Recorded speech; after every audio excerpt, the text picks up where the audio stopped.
Meus cumprimentos a todos. Meu nome é Marina Maia, orientanda de iniciação científica da professora doutora Andréia Maria Eleutério de Barros Lima Martins. Para essa aula, eu fui co-orientada pelos mestres Ivna Ferraz e Walter Freitas. E o tema da nossa sexta reunião é Índice H, Fator de Impacto, Qualis, Descritores e ResearchGate. Essa apresentação contará com os seguintes tópicos: identificação dos objetivos propostos, bem como explanação de cada um dos temas listados e a exposição das referências utilizadas. Os objetivos a serem alcançados são abordar a importância dos parâmetros de avaliação de pesquisadores e periódicos, apresentar as plataformas mais utilizadas para a avaliação do índice H, fator de impacto e Qualis, demonstrar como realizar a pesquisa de descritores e apresentar as vantagens no uso da rede social científica ResearchGate. Iniciando com o índice H, esse é um índice bibliométrico que foi proposto inicialmente em 2005 por George Hirsch, um professor da Universidade da Califórnia, em San Diego, com o intuito de realizar a avaliação qualitativa de pesquisadores da sua área, a física. No entanto, esse índice rapidamente ganhou destaque em outras disciplinas, sendo atualmente muito utilizado como forma de avaliar um pesquisador individualmente. Isso porque ele afere a produtividade e o impacto das publicações, já que correlaciona o número total de trabalhos divulgados ao número de citações recebidas por eles. Com isso, acaba sendo também uma boa ferramenta para avaliar a regularidade da produção e até para predizer o desempenho científico futuro. Por todas essas razões, o índice H é preferível em relação aos outros indicadores que até então eram classicamente usados para avaliação da produção científica de um pesquisador, como era o caso do número total de artigos, o número total de citações ou a média de citações por artigo. O cálculo dessa métrica é feito com base no ordenamento decrescente do número de citações de cada trabalho do autor, podendo aí também se referir a um grupo de pesquisa, revista ou instituição, mas mais comumente relacionando-se a um autor. E define-se como índice H o ponto em que o número de citações corresponde ao número de ordem. Por exemplo, se um pesquisador que tem 50 artigos publicados, dentre os quais 15 receberam 15 ou mais citações, isso significa que ele terá um índice H igual a 15. Apesar de todos os aspectos positivos da avaliação com base nesse índice, é importante ressaltar alguns pontos. O primeiro é que o seu uso isolado como parâmetro para comparação entre autores de diferentes antiguidades ou disciplinas pode não ser adequado. Isso porque ele é uma métrica idealizada para avaliar todo o corpo de produção acadêmica de um autor e não se destina a um intervalo específico. Isso torna a comparação entre pesquisadores de idade científica diferente ou entre aqueles ativos e inativos bem injusta. Além disso, o número médio de publicações e citações por área também varia consideravelmente. Então, o índice H, tido como ótimo para um pesquisador da área X, pode ser só mediano ou até mesmo ruim no contexto de uma área Y. Uma outra questão é a possibilidade de autocitação ou citação gratuita entre pesquisadores parceiros, o que aumenta o somatório de citações e infla o valor do índice H.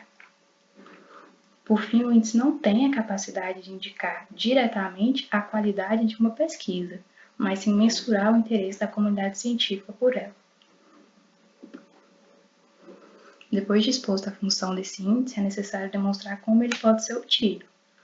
Uma opção é fazer isso manualmente. Para tanto, nós devemos começar listando todas as publicações do autor em questão e o número de citações que cada uma delas recebeu. Depois é preciso ordenar sequencialmente esses trabalhos considerando o número de citações, começando com aquele com maior número de citações e terminando com o que tem um menor. Com isso feito, é só realizar a análise. Como o índice H de um autor será o ponto onde o número de citações iguala-se ou é superior ao número que indica a ordem da sequência que foi montada, nesse exemplo, o índice H seria igual a 5.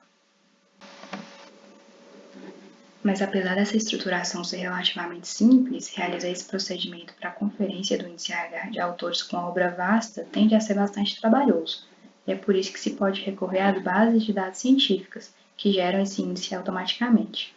As 3 mais utilizadas são a Web of Science, a Scopus e o Google Acadêmico. Eu vou demonstrar agora qual o procedimento para fazer a consulta em cada uma delas. Começando pelo Web of Science, essa é uma base de dados multidisciplinar que, além de indexar os artigos, indexa também as citações recebidas por esses documentos. Isso garante a possibilidade de consultar o índice H de diversos autores. O primeiro passo é acessar o portal de periódicos da CAPES, o endereço eletrônico destacado no slide, e essa vai ser a interface encontrada.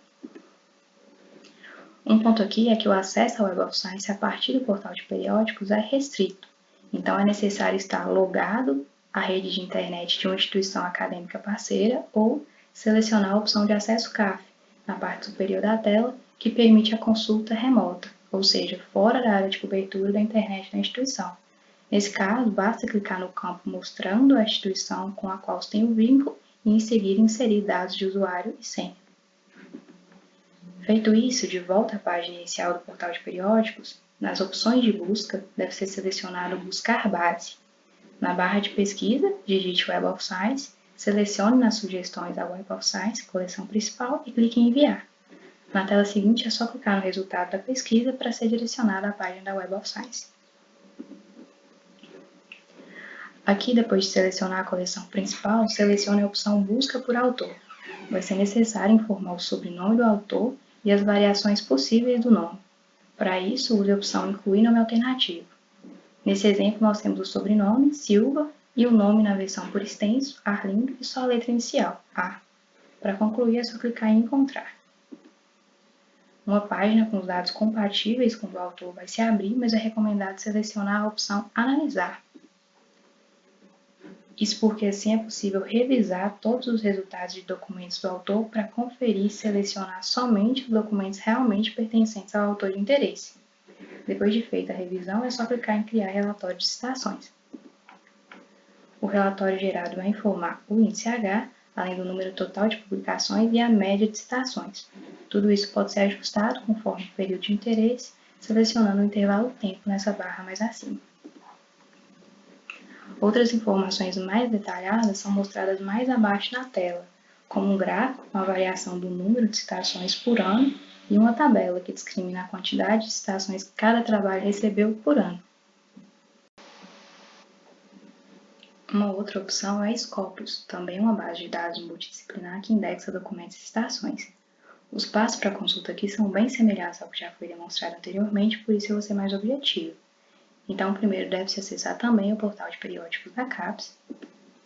Como essa é uma base de acesso restrito, deve ser feito o mesmo procedimento anterior de acesso, por meio do provedor da internet de uma instituição ou pelo acesso CAP. Selecione Buscar Base e digite Scopus na caixa de pesquisa, selecione a sugestão Scopus e clique em Enviar. Clique no resultado da pesquisa para ser direcionado à página da Scopus. Da mesma forma, selecione a busca por autor. Uma diferença nesse caso é que a pesquisa pode ser realizada usando o ORCID ou o nome do pesquisador. E no caso da pesquisa ser feita por nome, não há necessidade de registrar as variações possíveis. Isso porque aqui a plataforma faz isso de forma automática. Na lista de obras que vai ser apresentada, é só selecionar todas as ocorrências corretas e clicar em View Citation Overview. O índice H vai ser mostrado à direita da aba com resultado e também é possível escolher o intervalo de tempo que deve ser analisado. A última opção das listadas aqui é a pesquisa via Google Acadêmico. Essa é uma opção que se torna muito interessante porque, diferente das duas anteriores, essa plataforma tem acesso livre, além de permitir que os criadores criem seus próprios perfis. Então, o cálculo é feito por algoritmos que identificam as publicações e suas citações que estão disponibilizadas na internet. Para verificar o índice H no Google Acadêmico, você deve abrir e digitar na caixa de busca o nome do autor. Nos resultados, na seção Perfis de usuário para o nome do autor, selecione o que corresponde ao pesquisador procurado e vai ser aberto o perfil. O índice H pode ser verificado no campo aí à direita da tela. Todas as publicações do autor registradas nessa base ficam listadas e podem ser acessadas clicando sobre elas. Como eu disse no início, é possível criar o seu próprio perfil nessa base, para que seus trabalhos e citações sejam encontrados com maior facilidade por outros pesquisadores. Para isso, basta selecionar a opção Meu Perfil na tela inicial do Google Acadêmico, e se você ainda não tiver uma conta Gmail, clique em Criar Conta. A primeira etapa da criação é a de configuração do perfil, então preencha os campos com nome, afiliação acadêmica e área de interesse, e aqui é necessário colocar um e-mail institucional para posterior verificação. A segunda etapa é a de artigos, que consiste em relacionar as suas publicações. Para isso, pesquise por elas e selecione todos os documentos da sua autoria na lista de sugestões do Google Acadêmico. É importante aqui ter o cuidado de não incluir documentos de autores homônimos ou que eventualmente estejam devidamente assinalados como de sua autoria. Na terceira etapa, as opções de configurações do seu perfil vão ser definidas. Selecione aqui as opções de atualização automática, para que isso não precise ser feito manualmente, como na etapa anterior, e em tornar perfil público, para que ele seja encontrado por todos que pesquisarem pelo seu nome. Clicando em concluir, o perfil fica pronto. Lembre-se de consultar o e-mail institucional que foi cadastrado para confirmação e é assim que o seu perfil vai ser apresentado. E uma última informação importante nesse tópico, depois de ter demonstrado como fazer a consulta nessas diferentes plataformas, é que o índice H para um mesmo autor pode variar em cada uma delas. Isso porque o algoritmo de cada página só leva em consideração o número de publicações indexadas e citações que estão contabilizadas na sua própria base de dados. Falando agora sobre o fator de impacto, esse é um índice bibliométrico que foi proposto pelo Eugene Garfield no ano de 1955 e começou a ser utilizado como instrumento de avaliação da qualidade dos periódicos a partir dos anos 60. Nesse período, ele foi adotado pelo Science Citation Index como critério de seleção para a indexação de periódicos, e desde então, anualmente, o cálculo desse índice é atualizado pelo Institute for Scientific Information para todas as revistas indexadas na sua base de dados, e os valores são publicados pelo Journal Citation Reports. Um ponto importante de ser destacado é que o fator de impacto é um índice restrito, uma vez que ele é atribuído somente às revistas científicas que integram a coleção da Web of Science. Isso significa que não se pode considerar que periódicos não catalogados nessa base tenham um fator de impacto. Ainda assim, essa é uma métrica amplamente utilizada na avaliação das revistas em nível internacional. Sua importância é tamanha que ela deixou de ser uma simples medida de qualidade de revistas e passou a ser utilizada ao longo do tempo como uma ferramenta de estratégia por diversos grupos. Assim, os autores consideram o valor do fator de impacto para escolher o periódico que possa dar maior visibilidade aos seus trabalhos. Os editores acompanham esses valores vislumbrando a atração de bons trabalhos para serem publicados. Os bibliotecários utilizam como parâmetro de seleção dos títulos que estejam despertando maior interesse na comunidade científica e que, portanto, deveriam compor o acervo das instituições. E as agências de fomento, que são as responsáveis pelo financiamento da produção científica, também utilizam esse índice para selecionar tanto os pesquisadores quanto as instituições de maior qualidade. Então, por definição, o fator de impacto de um periódico em determinado ano equivale ao valor encontrado a partir da divisão entre o número total de citações recebidas no ano em questão pelos trabalhos que foram publicados pela revista nos 2 anos anteriores e o número total de publicações realizadas nesse mesmo período. Então, na imagem é possível ver um esquema representativo como exemplo, onde para se obter o fator de impacto do ano de 2009, a soma das citações recebidas em 2009 pelas publicações realizadas nos anos de 2007 e 2008 é colocada no numerador, enquanto a soma de todas as publicações nesse mesmo biênio fica no denominador da fração. E com isso demonstrado, fica evidente que o fator de impacto é eficiente para avaliar a qualidade de um periódico, não sendo, porém, útil na análise da qualidade científica de um artigo isolado, de um pesquisador ou de uma instituição. Apesar da consistência do cálculo do fator de impacto, algumas variáveis podem influenciar nesse resultado. Uma delas é o tipo de publicação que é considerada. Apenas os artigos originais e os artigos de revisão são contabilizados como publicações, integrando o denominador do cálculo. No entanto, as cartas ao editor ou editoriais, apesar de não serem somadas nesse denominador, podem ser citadas e, portanto, elas vão ser consideradas no numerador.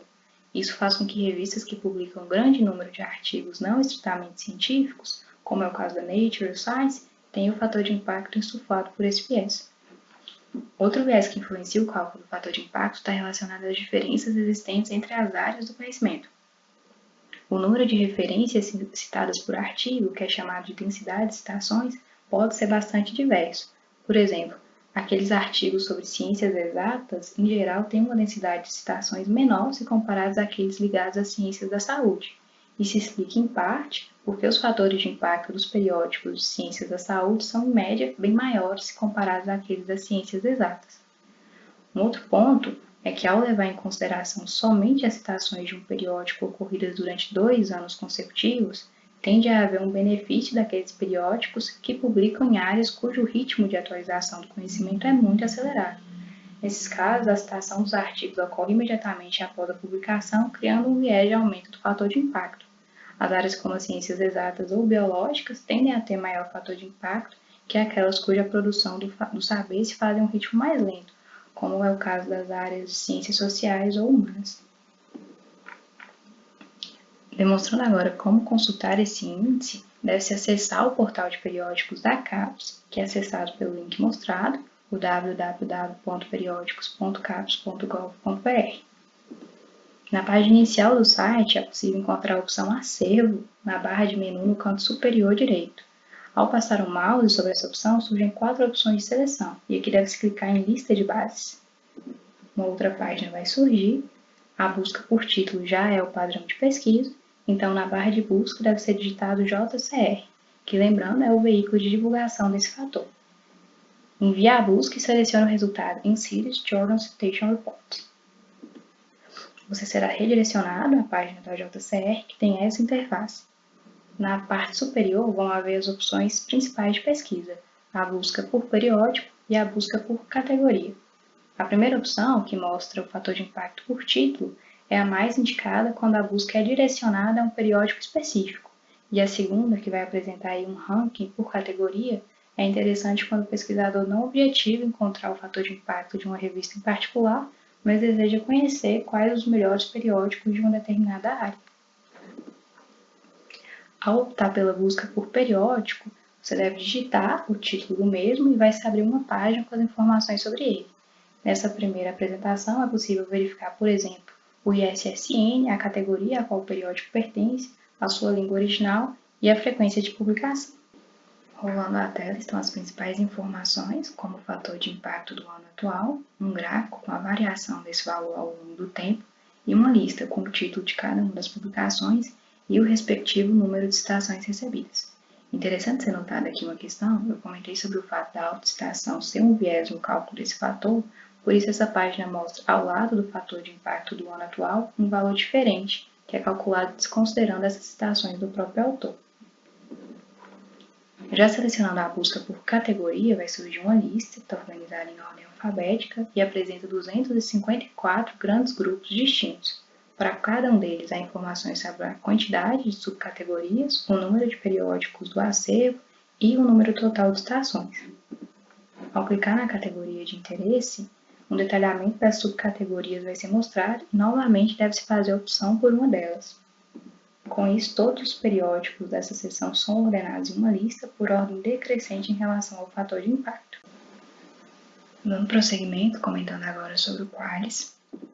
Entre os anos de 1996 e 1997, um grupo de especialistas estrangeiros foi convidado pela CAPES, a Coordenação de Aperfeiçoamento de Pessoal de Nível Superior, para elaborar uma metodologia trienal de avaliação da produção dos programas de mestrado e doutorado aqui no Brasil. Para isso, foi necessário o envio de relatórios sobre quais periódicos tiveram mais publicações durante o triênio analisado. E a organização de todos esses dados apurados no processo culminou na estruturação e divulgação do primeiro modelo do Qualis Periódicos, em 1998.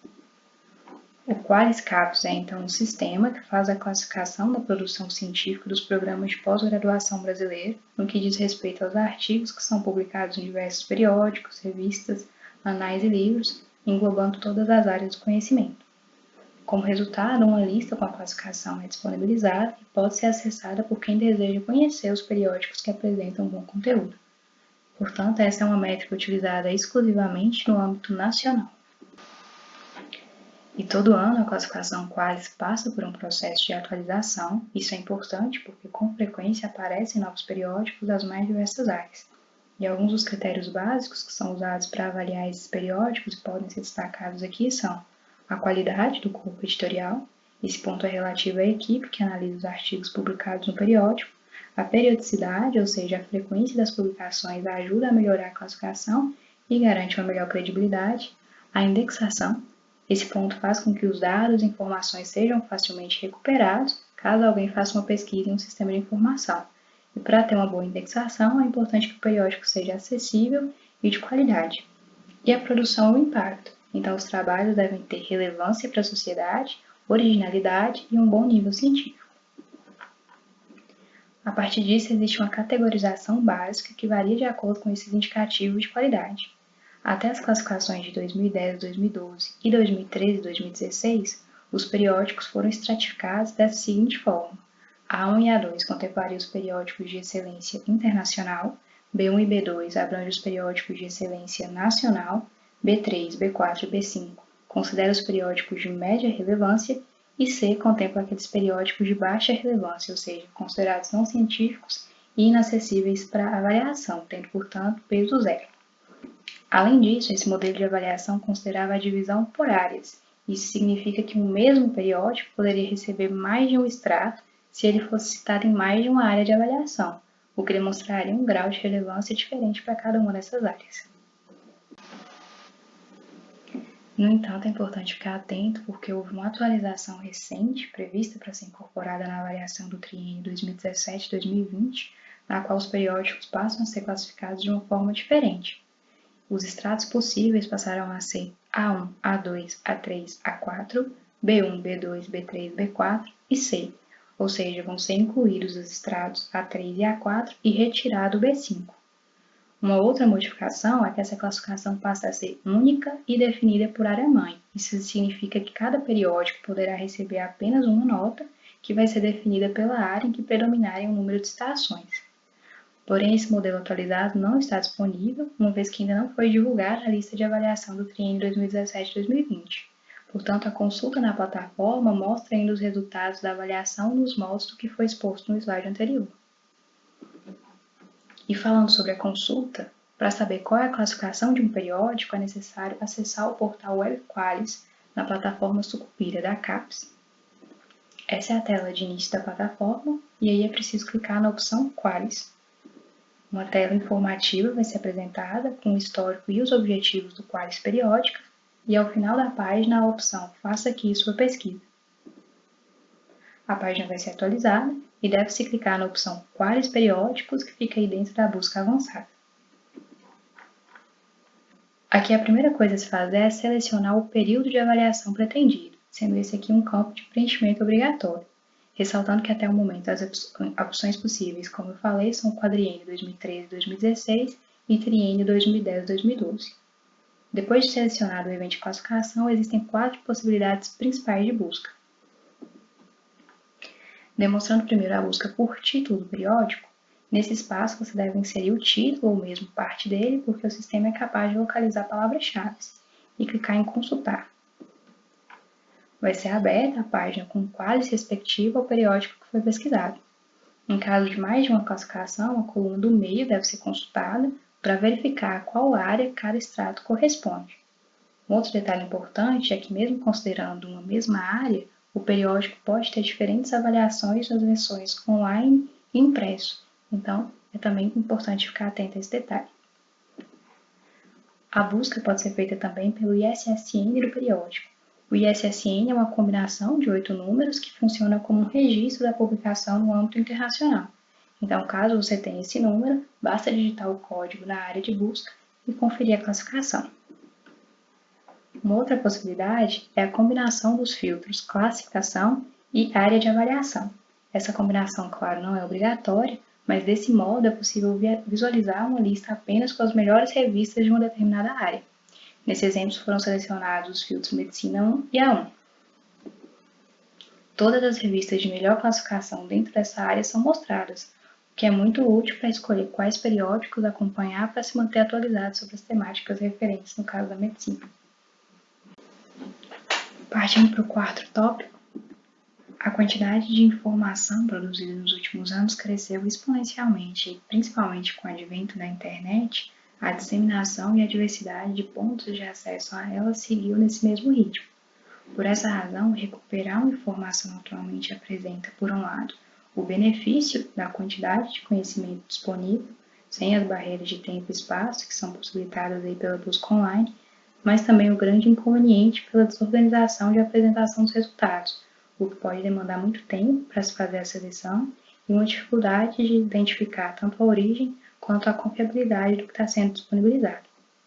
Para superar essas dificuldades, a comunidade científica é orientada a navegar e elaborar suas buscas em fontes de informação que façam uso dos vocabulários estruturados, que são coleções de termos organizados segundo uma metodologia com o propósito de facilitar o acesso à informação, mesmo diante de uma vasta quantidade de dados.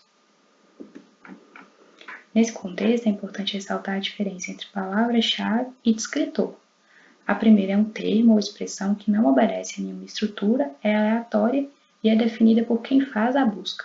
Já os descritores são termos padronizados, definidos por especialistas, que são organizados em estruturas hierárquicas, facilitando assim a pesquisa e a posterior recuperação de uma publicação. Então, para que uma palavra-chave se torne um descritor, ela tem que passar por um rígido controle de sinônimo, significado e importância dentro de um determinado assunto.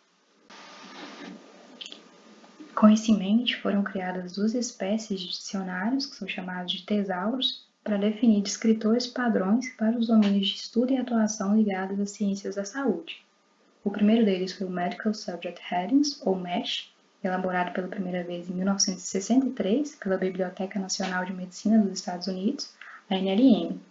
Alguns anos depois, em 1986, surgiram os descritores em ciências da saúde, ou DEX, que é um conjunto derivado do MESH, organizado pela BIREM, a Biblioteca Virtual de Saúde, em parceria com a OPAS, a Organização Pan-Americana de Saúde, e a OMS, a Organização Mundial de Saúde. O objetivo da criação do DEX, que traduziu os descritores em inglês do MESH para os idiomas português, espanhol e francês, foi permitir o uso de uma terminologia comum para a busca em múltiplos idiomas.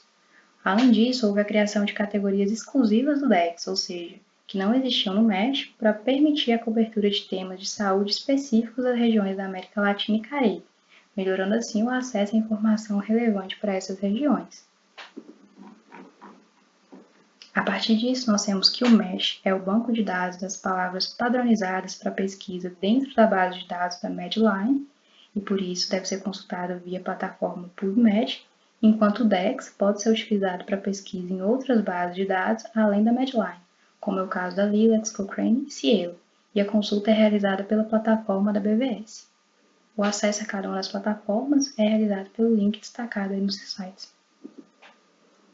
Então, falando primeiro sobre a consulta aos descritores do MESH, essa é a interface inicial do PubMed.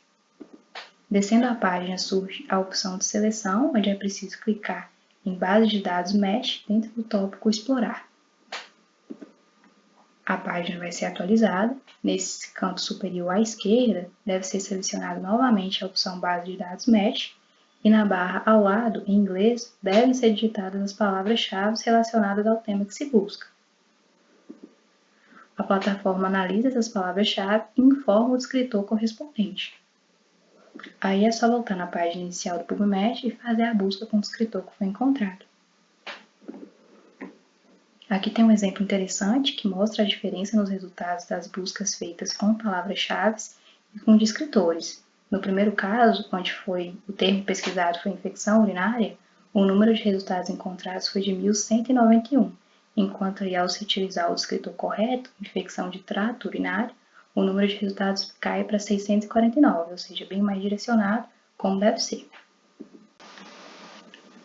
Agora, demonstrando como a busca por descritores é feita via BVS, essa é a interface inicial do portal regional da BVS. Logo abaixo é possível encontrar a opção Descritores em Ciência da Saúde, essa opção deve ser selecionada. Você vai ser redirecionado à página aí mostrada e deve-se selecionar a opção Qualquer Termo para ampliar os resultados e digitar a palavra-chave na barra ao lado, concluindo a pesquisa. Os descritores nas 4 línguas disponíveis vão ser mostrados e na opção Ver Detalhes, informações adicionais podem ser acessadas. Aqui, além do descritor e suas traduções, é possível ver dados como o código de identificação desse descritor e até um pequeno resumo sobre ao que ele se refere. E só para ilustrar melhor o que foi comentado na parte conceitual desse tópico, sobre os descritores serem hierarquizados conforme o assunto, clicando em estrutura hierárquica, é possível ver como isso acontece. Nesse exemplo, o descritor doença de Alzheimer está alocado dentro das demências, que pertencem às encefalopatias, que estão nos grupos das doenças do sistema nervoso central, que por fim formam o grupo maior doenças do sistema nervoso. Com o descritor encontrado, basta voltar à página da BVS e fazer a sua busca. Iniciando nosso último tema, a pesquisa e a publicação científica contemporânea são caracterizadas por um grande número de periódicos, pelo ritmo acelerado de publicações e pela competitividade do processo de financiamento. Esses fatores, aí, em conjunto com a adoção generalizada da comunicação por meio de plataformas de mídia social na academia, deram origem a uma demanda por novos locais para acadêmicos e cientistas colaborarem, divulgarem e compartilharem informações. Um exemplo de plataforma que surgiu nos últimos anos em resposta a essa demanda é o ResearchGate. Ele consiste em uma rede de colaboração acadêmica que foi fundada em Berlim em 2008 por 2 médicos e um cientista da computação que aparecem aí na imagem. Os objetivos dessa rede são mediar a integração entre cientistas e pesquisadores de todo o mundo, facilitando a formação de parcerias e permitindo assim o compartilhamento de dados e publicações, bem como a divulgação de eventos e vagas de emprego. Para se ter uma noção da proporção do alcance que a plataforma atingiu, aqui é possível observar uma linha do tempo.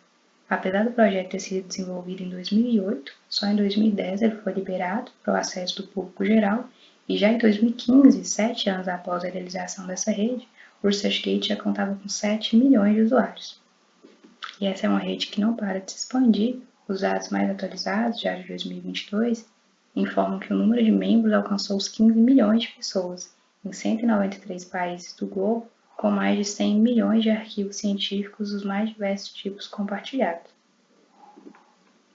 Dentre os países com maior número de inscritos, 7 apresentam um ritmo de crescimento mais acelerado, e o Brasil ocupa a 6ª posição nessa lista, que é liderada pelos Estados Unidos, Reino Unido e China, o que demonstra que é uma plataforma muito utilizada pelos pesquisadores no país. Falando então sobre como é feita a inscrição nessa rede social, basta acessar o link researchgate.net e no canto superior direito da interface inicial da plataforma é possível encontrar a opção Entre de graça. Depois disso, é preciso escolher o tipo de perfil no qual você melhor se encaixa. São 4 opções: acadêmico, médico, corporativo e não pesquisador. Lembrando que as funções disponibilizadas por usuário podem variar conforme o tipo de perfil criado. Por exemplo, os não pesquisadores podem acessar o que foi publicado por outros usuários, mas tem restrições nas opções de postagem e divulgação própria. Depois de selecionar sua categoria, detalhes sobre a instituição de vínculo vão ser pedidos. Nesse exemplo de acesso como acadêmico, é necessário informar a instituição de ensino e o departamento ao qual você está associado. O próximo passo é registrar os dados pessoais, como nome e sobrenome, e é necessário também informar um e-mail institucional para posterior confirmação, além de uma senha para acesso. Feito isso, começam os procedimentos para personalizar o perfil que está sendo criado. A plataforma seleciona alguns materiais já publicados, com autores de mesmo nome que o seu, e você pode confirmar a autoria para adicioná-los aos seus documentos, tendo cuidado para não confirmar essa autoria de forma equivocada. Posteriormente, é hora de selecionar, dentre as categorias que são listadas, os campos de atuação e especialidade, para ficar claro quais são seus interesses e aptidões. Com todas essas informações, já surge uma prévia da apresentação do seu perfil. Para complementá-lo, esse é o momento de adicionar uma foto para ajudar na sua identificação. Para finalizar, é só clicar em completar a inscrição. Para acessar o perfil que acabou de ser criado, primeiro é preciso realizar a confirmação de e-mail. Para isso, uma mensagem vai ser enviada para o endereço eletrônico que foi informado durante a inscrição. Com isso feito, já é possível realizar o acesso. E nesse primeiro momento, a plataforma seleciona e te apresenta outros perfis de membros que compartilham a mesma instituição ou interesses que os seus, e você decide quem deseja seguir. Como acontece nas redes sociais que a gente já está acostumado a usar, a página inicial vai ser preenchida pelas publicações das pessoas que você optou por seguir, sugestões de conteúdo que possam te interessar e alguns anúncios. Sempre preciso só rolar a tela para acompanhar tudo isso. Para buscar por algum perfil específico, o nome deve ser digitado na barra de busca e o resultado correto selecionado. E ali é possível encontrar informações sobre a área de atuação, local de trabalho, os trabalhos publicados, com o número de citações e os leitores, e os perfis que seguem são seguidos por esse usuário. Falando agora sobre as principais funcionalidades dessa plataforma, 3 delas têm destaque e eu vou comentar brevemente sobre cada uma delas. A primeira é a divulgação e acesso a materiais científicos. Os cientistas cadastrados nessa rede podem adicionar artigos científicos, apresentações, dados e outras publicações de natureza acadêmica. E esses materiais podem ficar publicamente disponíveis ou serem disponíveis mediante solicitação. Outros usuários da rede social podem acessar e interagir com essas publicações, fazendo comentários, recomendando a seguidores e até compartilhando no seu próprio perfil. Outra ferramenta interessante é o espaço para sanar dúvidas, que fica disponível em um campo específico, acessado clicando em Questions no menu superior. A rede social permite que seus usuários postem perguntas referentes a assuntos científicos que vão ser mostradas a outros cientistas e pesquisadores que utilizam a rede social e podem postar respostas e com isso iniciar debates sobre o tema. Então são discutidos assuntos como metodologia, interpretação de dados, conceitos científicos, entre muitos outros. O último recurso de destaque são os anúncios de emprego. Existe uma aba específica de Jobs ao lado da seção de perguntas. Então, o contratante faz o anúncio delimitando a formação e especialidade do profissional que ele pretende contratar, em qual região do mundo ele deve estar, e informa dados como remuneração e duração do contrato. A plataforma, por sua vez, vai fazer a análise dos perfis compatíveis e divulga para esses usuários o anúncio com a proposta. E para finalizar, só a título de comparação, existe uma outra rede nessa mesma categoria, também muito popular, chamada de LinkedIn. Essa plataforma é inclusive mais antiga, tendo sido lançada para o público em 2003. Falando em dados, são 810 milhões de membros em mais de 200 países. E a grande diferença entre essas duas redes é que enquanto o ResearchGate está focado em facilitar a troca de conhecimento entre pesquisadores, o LinkedIn tem como principais objetivos melhorar a capacitação profissional dos usuários e servir como plataforma para mediar a sua divulgação e contratação. Isso fica claro já na aba de apresentação, onde as opções em destaque são Aprenda uma nova habilidade e Procure por um emprego.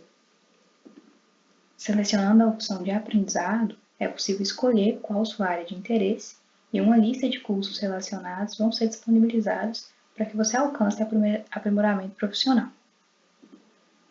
Já ao selecionar a opção Trabalho, é possível determinar em qual campo de atuação ou cargo você gostaria de trabalhar, bem como a localidade de preferência, e são divulgadas as ofertas de trabalho compatíveis, com a descrição da empresa e função que será desempenhada. O LinkedIn é, portanto, uma boa opção para se divulgar e melhorar enquanto profissional. Essas foram as referências utilizadas na montagem dessa apresentação. Eu agradeço muito pela atenção de todos vocês até aqui, espero que a aula tenha sido proveitosa e me coloco à disposição para consulta. Muito obrigada.